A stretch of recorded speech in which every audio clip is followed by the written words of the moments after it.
ठंडी कोहरे वाली रात थी जब मारा को एक पत्र मिला। लिफाफा मोटा, पीला और थोड़े सड़े सड़े गंध वाला था। हाथ की लिखावट सुंदर थी, लेकिन अजनबी। पत्र पर लिखा था, तुम अपनी पीढ़ी के आखिरी हो। ऐशवुड मेंशन तुम्हारा इंतजार कर रहा है। आने से पहले लालटेन बुझ जाए। मारा ने कभी ऐशवुड मेंशन के बारे में नहीं सुना था। पत्र में कोई पता नहीं था, कोई दिशा नहीं थी, सिर्फ मैनर और लालटेन का जिक्र था। लेकिन शब्दों में जो अजीब और्जेंसी थी, उसने मारा को भीतर तक हिला दिया।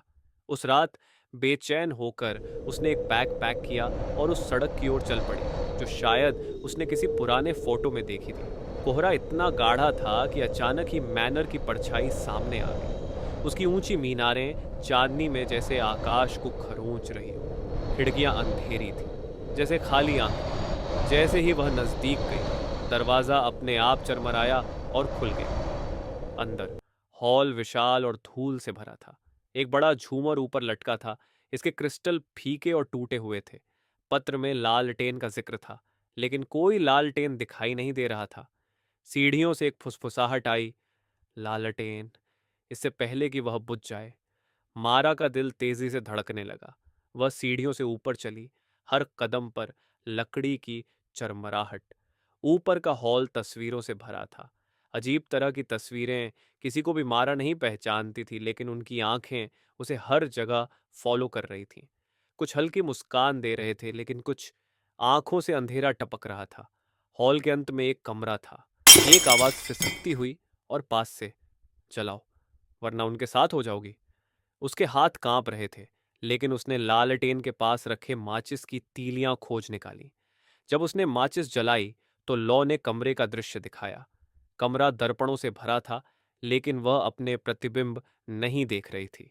उसके पीछे कुछ आकृतियां खड़ी थीं, उसकी जैसी, लेकिन विकृत और भयानक। वह घूमी, कमरा खाली था। हेलो, उसने कांपते स्वर में कहा। तभी दर्पण पानी की तरह तरल होने लगे। आकृतियां बाहर निकलने लगीं। मारा भागने लगी, लेकिन दरवाजा अपने आप बंद हो गया। लालटेन की लौ कम होती जा रही थी और एक एक करके आकृतियां उसके नाम का उच्चारण कर रही थीं। हिम्मत करके मारा ने लालटेन को ऊंचा उठाया। आकृतियां उसकी रोशनी से पीछे हट गईं। इसी पल मारा को एहसास हुआ, लालटेन सिर्फ रोशनी नहीं, ये एक दीवार है। ऐशवुड में रहने वाले अंधकार से उसे घंटों बीत गए, या शायद मिनट ही। समय अजीब लग रहा था।